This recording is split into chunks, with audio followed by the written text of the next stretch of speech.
It's 11 o'clock on a Tuesday night. South of the main campus of the College of Veterinary Medicine, one man's night is just beginning. I'm Dennis Henry. I'm a building service worker. I clean the first floor. And that includes the college's small animal clinic, a place where people can bring their sick pets for treatment. Today on Elbowed Reese, we follow Henry through the deep night shift. That's 11 p.m. to 7 a.m. It might take a few cups of coffee, but I think we can make it through the night.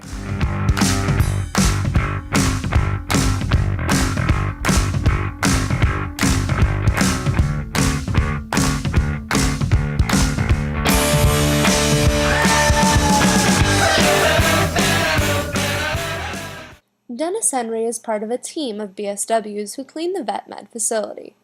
Mike Cylinder is their foreman, and he explains the process. Okay, we take care of all the cleaning, all the custodial, and all the surgical rooms and labs over at Vet Med and most of the academic buildings on that south side of campus. They perform anywhere between 5 to 20 operations on animals, dogs and cats, and we have the glorious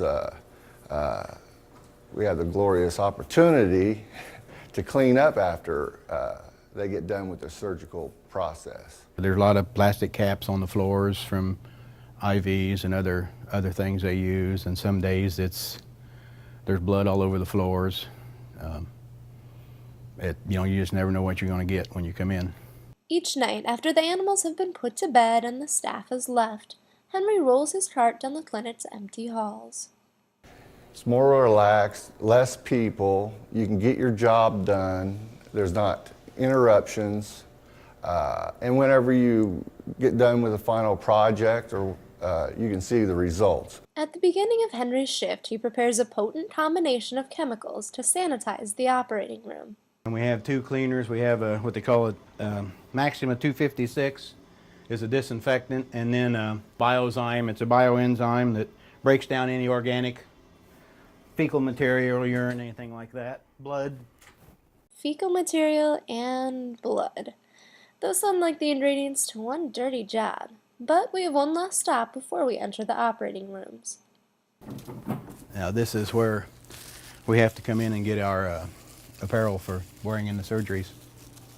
This isn't a matter of keeping us safe. We'll be going into the surgical rooms, which are kept pretty sterile. The issue? We could actually bring in germs. There's many diseases over there that the dogs can get from humans, and we don't want to spread any of the diseases. That's right. I mean, I'm usually a fairly clean person. I shower every day. But my body is still home to hundreds of thousands of bacteria. Yours is too. And those little germs could mean trouble for already sick animals. So you're completely covered from head to toe other than your eyes. Finally, we head into the small animal surgery. Let me get in here and get ready. Then we suit up. We'll be wearing gloves, a hairnet,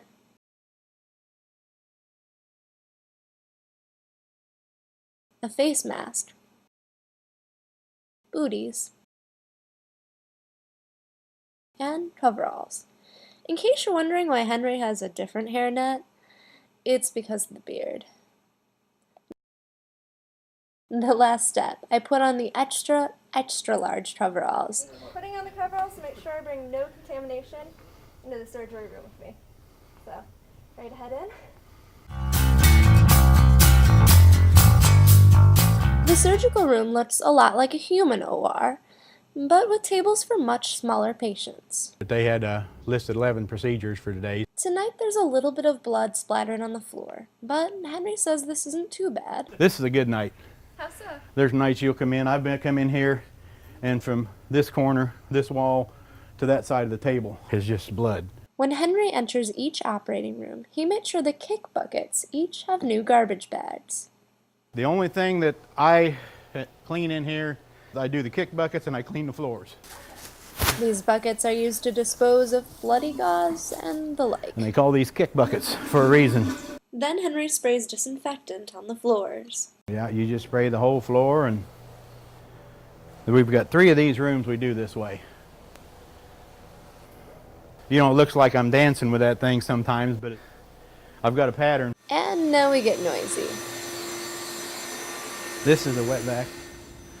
Whenever we clean the surgeries, we always spray the floor, and then you vac up the water to pick up any dirt, dust, hair. Mainly they're concerned with dust and hair falling into the patients. This whole building is just hair. Anything they do with the patients, dogs and cats, they shave them. So there's, you know, hair everywhere in this building. You can't, you know, you can mop all night long and still, you know, it floats in the air. After a few minutes, we've cleaned the entire floor. My wet vac navigational skills, of course, aren't as developed as Henry's. That's it. We don't go back in. While we clean the remaining 2 surgical rooms, Henry tells me a little bit about himself. You know, he wasn't always a BSW worker. Up till about 6-7 years ago, I farmed with my dad. Oh, cool. I've always worked full time, but we call it part-time farming. He was a mechanic by trade, but he also grew corn and soybeans with his dad in his spare time. When he's not at work, he still spends a lot of time with his family. Play cards with mom and dad and my wife and grandkids. I've got 8 of them. And once we finished with the surgical rooms, we clean the hallway. It's filled with medical equipment and other things, including what Henry refers to as the blood bucket. It's full of blood and water and everything else. We also empty any of the trash.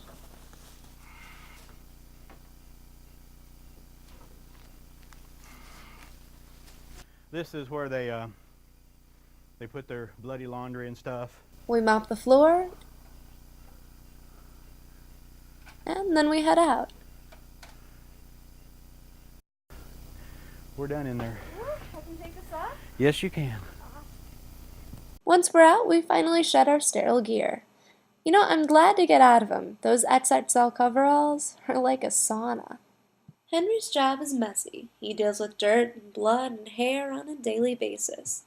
But without him, your precious pooch wouldn't be protected if he went into surgery. Overall, Henry says he's proud of what he does. Like I say, some days it's bloody in there. It's more like a meat locker on the floor, but it's a good job. All right, so Dennis is going to finish cleaning the first floor. He should be done by about 7 o'clock in the morning. As for us, we're going to head out of here. It's almost 1 o'clock now, and I know I need to get some rest. Until next time in Elbowed Race, Karis Morrall.